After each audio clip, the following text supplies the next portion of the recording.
How's it going?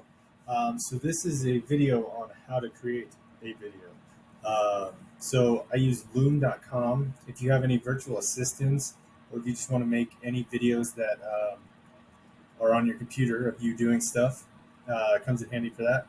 So what I use it for mostly is I had an online land business, and I trained a virtual assistant. So when I found myself doing a task over and over again, I would want to get that virtual assistant to do that task. So I would just record myself doing it one day, and then download it, share the link with her, and then she can comment on it or ask questions or anything.